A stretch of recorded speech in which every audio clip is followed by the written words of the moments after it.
Sir, ആംബ്രിക്കോ എന്ന് പറയുന്ന സ്ഥാപനം അത് നിലമ്പൂർ ഷാജി എന്ന് പറയുന്ന വ്യക്തിയുടേതാണ്. അദ്ദേഹത്തിൻ്റെ സ്റ്റാഫിൽ നിന്ന് കുറച്ചുപേർ ഇന്ത്യയിൽ നടന്ന ഈ സമരത്തിൽ പങ്കെടുക്കാനായിട്ട് UAE-യിൽ നിന്ന് വരുന്നു. UAE ഒരു ഇന്ത്യയുടെ സൗഹൃദ രാജ്യമാണ്, വളരെ അടുത്ത ബന്ധമാണ് ഇന്ത്യക്കുള്ളത്. അങ്ങ് ഒരു അറബ് രാജ്യത്തിൻ്റെ പ്രധാനപ്പെട്ട ഒരു കീ പൊസിഷനിലിരുന്ന ആൾ എന്ന നിലയ്ക്ക് വിദേശ രാജ്യത്ത് കൃത്യമായിട്ട് കാര്യങ്ങളൊക്കെ അറിയാമെന്നുള്ളതായിരിക്കും, പ്രത്യേകിച്ച് അറബ് രാജ്യത്ത് ഇത് UAE നടപടി എടുക്കുമെന്നുള്ള ചർച്ചയൊക്കെ വരുന്നുണ്ട്. അങ്ങ് ഇതിൻ്റെ എന്താണ് അഭിപ്രായം? എന്താണ് ശരിക്കും അങ്ങനെ ഒരു നടപടിയൊക്കെ എടുക്കാനായിട്ട് ഒരു ഇന്ത്യക്കാരൻ തയ്യാറാകുമ്പോൾ അതെങ്ങനെ പ്രശ്നങ്ങളിലേക്ക് കൂടുതൽ പ്രതിഫലിക്കപ്പെടും? പ്രിയൻ, ഇപ്പോൾ റൈറ്റ് നൗ നമ്മൾ ഈ കാര്യങ്ങൾ ഇവിടെ ഡിസ്കസ് ചെയ്യുമ്പോൾ മിഡിൽ ഈസ്റ്റ് ശാന്തമല്ല.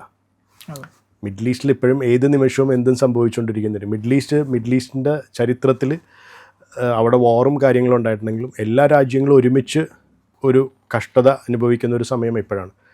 ലക്ഷക്കണക്കിന് ആൾക്കാരുടെ ജോലി നഷ്ടപ്പെട്ടിട്ടുണ്ട്.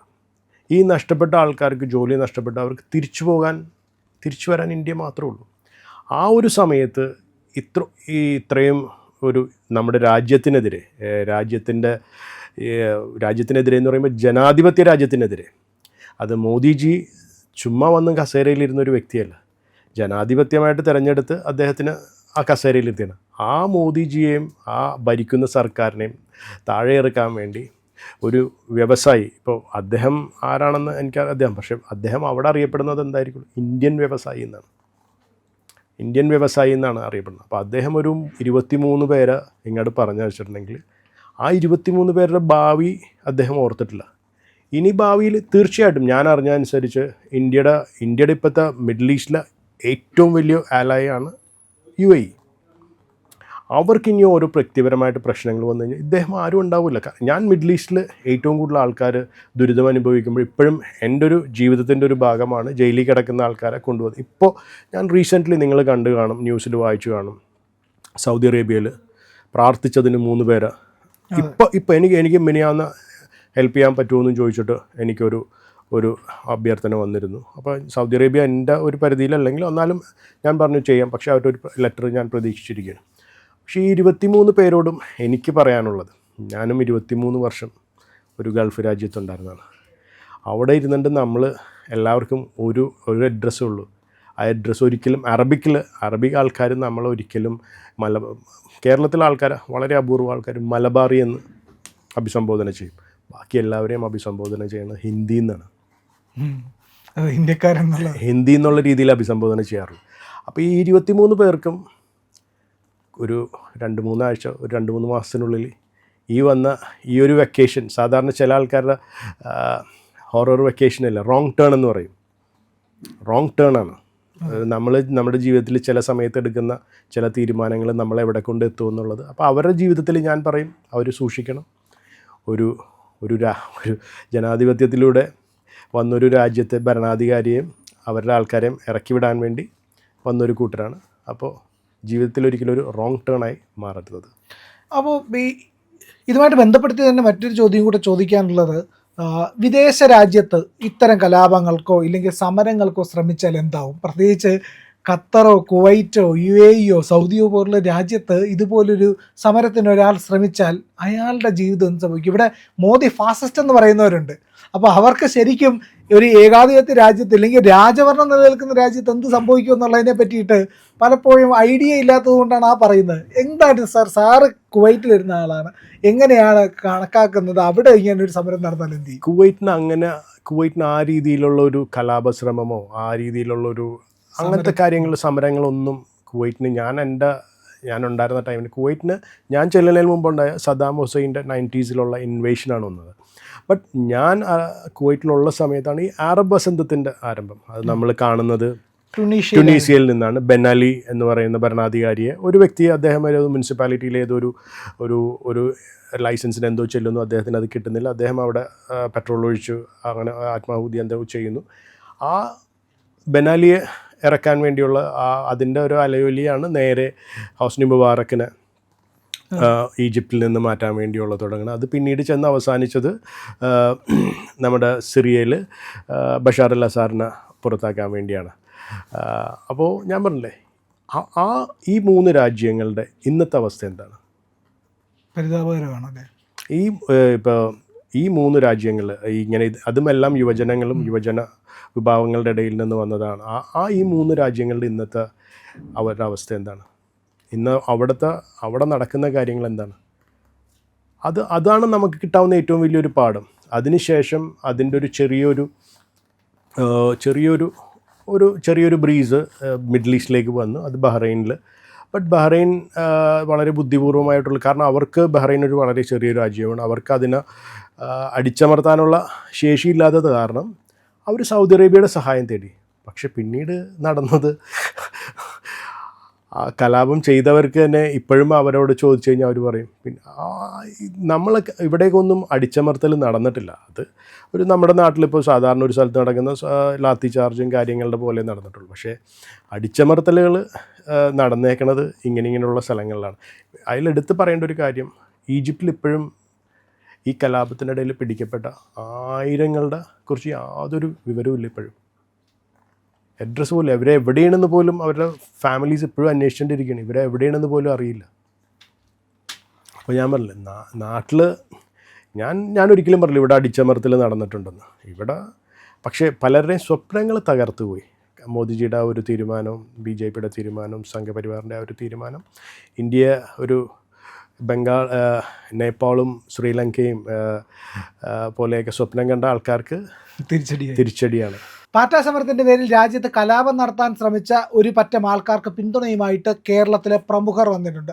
അതിനകത്ത് റഹീം MP ഉണ്ടായിരുന്നു, ജോൺ ബ്രിട്ടാസ് ഉണ്ടായിരുന്നു, ടൊവിനോ തോമസ് ഉണ്ടായിരുന്നു, കുഞ്ചാക്കോ ബോബൻ ഉണ്ടായിരുന്നു, ജോജു ജോർജ് ഉണ്ടായിരുന്നു, വിസ്മയ മോഹൻലാൽ ഉണ്ടായിരുന്നു, തുടങ്ങി പ്രധാനപ്പെട്ട സിനിമ, സീരിയൽ, സംഗീത രംഗത്തൊക്കെ ഉള്ള പ്രമുഖർ വന്നിരുന്നു. പക്ഷെ ഇവരാരും ഒരിക്കൽ പോലും ആ മുനമ്പൻ ജനതയ്ക്ക് വേണ്ടിയിട്ട് ഒരക്ഷരം വേണ്ടിയിട്ടില്ലല്ലോ സാർ.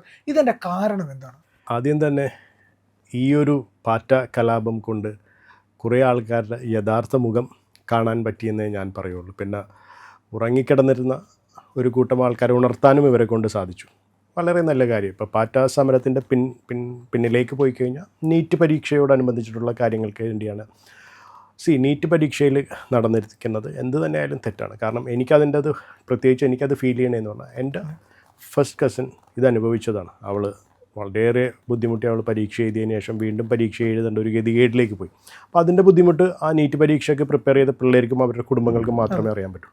പക്ഷേ നമ്മൾ അവിടെ കണ്ട കുറേ നാടകങ്ങളുണ്ട്. നാടകങ്ങളെന്നല്ല, ഇന്ന് ഞാൻ വാർത്താ മാധ്യമങ്ങളിലൂടെ കേട്ട പല വാക്കുകളിലൊന്ന് പട്ടിഷോ എന്ന് പറയില്ലേ. കുറേ പട്ടിഷോകൾ അവിടെ നടന്നു. പിന്നെ കുറേ ആൾക്കാർ പല കാര്യങ്ങളായിട്ട് അവരുടെ അഭിപ്രായം പറയാം. ഒരു ജനാധിപത്യ രാജ്യത്തിൽ എല്ലാവർക്കും അഭിപ്രായം പറയാനുള്ള സ്വാതന്ത്ര്യമുണ്ട്. പക്ഷേ അവസരം നോക്കി അഭിപ്രായം പറയണ്ടല്ലേ. നിങ്ങൾ അനീതിക്കെതിരെ സംസാരിക്കുന്നവരാണെങ്കിൽ അനീതി എവിടെ കണ്ടാലും അതിനെതിരെ സംസാരിക്കൂ, നിങ്ങളുടെ നിലപാട് അറിയിക്കൂ. അല്ലാതെ ഇത് അനീതിയല്ല, അവിടെ നടക്കുന്ന അനീതി, ഇത് ശരിയാവില്ല, ഇത് ഞങ്ങൾക്കത്. കാരണം ഇപ്പോൾ പ്രിയൻ പറഞ്ഞ ഒരു പേരാണ് ബ്രിട്ടാസും റഹീം. ഇവർക്ക് മുനമ്പം എവിടെയാണെന്നറിയാം. എന്നെങ്കിലും ഒരു പ്രാവശ്യമെങ്കിലും വന്ന് ഞങ്ങൾക്ക് വേണ്ടി നിങ്ങൾക്ക് ഞങ്ങളുടെ പിന്തുണയുണ്ട് എന്ന് പറയാനായിട്ടുള്ള ധൈര്യം ഇവർക്കില്ലാത്ത എന്താണ്? അവിടെയാണ് ഇവരുടെ ഇരട്ടത്താപ്പും. ഞാൻ ഉപയോഗിച്ചൊരു വാക്ക് പറഞ്ഞു, പട്ടിഷോ കാണിക്കണം. കാരണം മുനമ്പത്ത് വന്ന് പട്ടിഷോ നടത്താൻ ഇവരെ കൊണ്ട് സാധിക്കില്ല. അതിനുള്ള ധൈര്യം ഇവർക്കില്ല. കാരണം അവർക്ക് അന്ന് അവരുടെ ഉള്ള സ്ഥാനങ്ങൾ നഷ്ടപ്പെടും. കാരണം അത് വേറൊരു മതസ്ഥർക്ക് എതിരെ എന്നുള്ള രീതിയിൽ ചിത്രീകരിക്കപ്പെടും. ഇപ്പോൾ ഞങ്ങൾ ഈയിടെയായിട്ട് സംസാരിച്ചപ്പോൾ ഞങ്ങളുടെ മീറ്റിങ്ങുകളും എപ്പോഴും ഞങ്ങളുടെ സമരം ഇപ്പോഴും നടന്നുകൊണ്ടുപോകുന്ന സമരം തന്നെയാണ്. അപ്പം ഞങ്ങളുടെ ഇടയിലൊരു ചർച്ച വന്നിരുന്നു. കാരണം എല്ലാവർക്കും അറിയാവുന്നൊരു കാര്യമാണ്, മുനമ്പം വഖഫാണെന്ന് ആദ്യം ഇത് വഖഫാണെന്ന് പ്രഖ്യാപിക്കുന്നത് റാഷിദ് അലി തങ്ങൾ വഖഫ് ബോർഡിൻ്റെ CEO ആയിട്ടിരുന്ന സമയത്താണ്. അപ്പോൾ ശരിക്കും ഞങ്ങൾ ഈ ഒരു ഗതികേടിലേക്ക് എത്തിച്ചത് തങ്ങൾ കുടുംബമാണ്. അതിനുശേഷമാണ് മറ്റുള്ള കാര്യങ്ങൾ നടന്നു വന്നു പോയത്. അപ്പം ഞങ്ങളുടെ ഇടയിൽ ഒരു ചർച്ച വന്നിട്ടുണ്ട്, എന്തുകൊണ്ട് നമ്മളെ ഈ ഒരു ഗതികേടിലേക്ക് എത്തിച്ച ഈ തങ്ങൾ കുടുംബത്തിൻ്റെ, പാണക്കാട് തങ്ങൾ കുടുംബത്തിൻ്റെ മുമ്പിൽ പോയി ഒരു ദിവസം ഉപവാസം ഇരുന്നുകൂടാ എന്നുള്ളൊരു ചർച്ച ഞങ്ങളുടെ ജനങ്ങളെല്ലാവരും കൂടി ഇപ്പോൾ ഈ കണ്ട നാടകങ്ങൾ കണ്ടതിന് ശേഷം. അപ്പം ഞങ്ങൾക്കും ഞങ്ങളത് അതിനുള്ള പ്രിപ്പറേഷനിലാണ്. കാരണം വേറൊന്നും, ആ പ്രിപ്പറേഷനിലേക്ക് ഞങ്ങൾ പോകുമ്പോൾ ഈ കണ്ട ആൾക്കാരെല്ലാവരെയും ഞങ്ങൾ നേരിട്ട് ക്ഷണിക്കാനുള്ളൊരു ഒരു ആഗ്രഹം ഞങ്ങൾക്കുണ്ട്. ആഗ്രഹമല്ല, ഒരു ആലോചന നടക്കുന്നത്. അതായത് ടൊവിനോ തോമസിൻ്റെ അടുത്തും ഞങ്ങൾ ചെല്ലും, കുഞ്ചോക്കോ ബോബൻ്റെ അടുത്ത് പോകാൻ ഞങ്ങൾ പോകും, വിസ്മയ മോഹൻലാലിൻ്റെ അടുത്ത് പോകും, വേടൻ്റെ അടുത്ത് വേടനോട് ഞങ്ങൾ അഭ്യർത്ഥിക്കും ഞങ്ങൾക്ക് വേണ്ടി പാണക്കാട് തങ്ങളുടെ വീടിൻ്റെ മുന്നിൽ നിന്നൊന്ന് റാപ്പ് ചെയ്യണം. കാരണം ഇവർ അനീതിക്കെതിരെ ശബ്ദിക്കുന്നവരാണല്ലോ. അപ്പോൾ ജോജു ജോർജിന് അദ്ദേഹത്തിനെ ഞങ്ങൾ ക്ഷണിക്കും, അത് പാണക്കാട് തങ്ങളുടെ വീട്ടിൽ. അവിടെയാണ് ഇവരുടെ ഇരട്ടത്താപ്പും പട്ടിഷോ എന്താണെന്നുള്ളത് മനസ്സിലാക്കാൻ പോകുന്നത്. ഇവർക്കാർക്കും മുനമ്പം അറിയില്ലേ? ഇവർക്കാർക്കും മുനമ്പത്ത് വന്ന് 610 കുടുംബങ്ങൾ, ലോകത്തൊരു ഇന്ന് കേരളത്തിൽ അല്ല ഇന്ത്യയിൽ ഒരു മനുഷ്യനും അനുഭവിക്കാത്തൊരു ദുരിതം അനുഭവിക്കുന്ന ഒരു കൂട്ടരാണ് ഞങ്ങൾ മുനമ്പത്തുകാർ. അപ്പോൾ ഞങ്ങളുടെ കാര്യം അത് വരുമ്പോഴെന്താണ് അതിനെ വേറൊരു രീതിയിൽ കാണുക. ഈ ഇപ്പോൾ ഡൽഹിയിലെ നടന്നിട്ടേ ഇല്ല എന്നാ ഭാവിക്കുന്നത്. നടന്നിട്ടില്ല. ഇവർക്കൊക്കെ ഒന്നും ധൈര്യമില്ല. All eyes on Gaza, all eyes on Rafah എന്നൊക്കെ പറഞ്ഞ് പോസ്റ്റ് ഇട്ട് അന്ന് ഞങ്ങളുണ്ടാക്കിയൊരു പോസ്റ്ററുണ്ട്, all eyes on Munambam, please save Munambam from Waqf board എന്നും പറഞ്ഞിട്ടുണ്ട്. നമ്മൾ സമീപിക്കാത്ത സെലിബ്രിറ്റീസ് ആരും തന്നെ ഇട്ടില്ല. ആകെ ഇത് ഞങ്ങൾക്ക് വേണ്ടി സെലിബ്രിറ്റി സൈഡിൽ നിന്ന് നോക്കുമ്പോൾ ഞങ്ങൾക്ക് വേണ്ടി സംസാരിക്കാൻ വന്നതും ഞങ്ങളുടെ സമരപ്പന്തൽ സന്ദർശിച്ചതും ദൈവാനുഗ്രഹിച്ച് സുരേഷ് ഗോപി സാറിൻ്റെ എൻട്രൻസ് ആണ് ഞങ്ങൾക്ക് ഏറ്റവും നല്ലൊരു ഓപ്പണിംഗ് കിട്ടുന്നത്. അതിനുശേഷം അവിടെ വന്ന് ഒരു യഥാർത്ഥ ഹ്യൂമൻ ബീങ്, അതായത് പറയാൻ അനീതി എവിടെ നടക്കുന്നുണ്ടെങ്കിൽ അതിനുവേണ്ടി സംസാരിക്കണം, പാവങ്ങളുടെ കാര്യങ്ങളിൽ ഇടപെടുന്ന ഒരു വ്യക്തിയായിട്ട് ഞങ്ങൾക്ക് തോന്നിയ ഒരു സെലിബ്രിറ്റി സന്തോഷ് പണ്ഡിറ്റാണ്.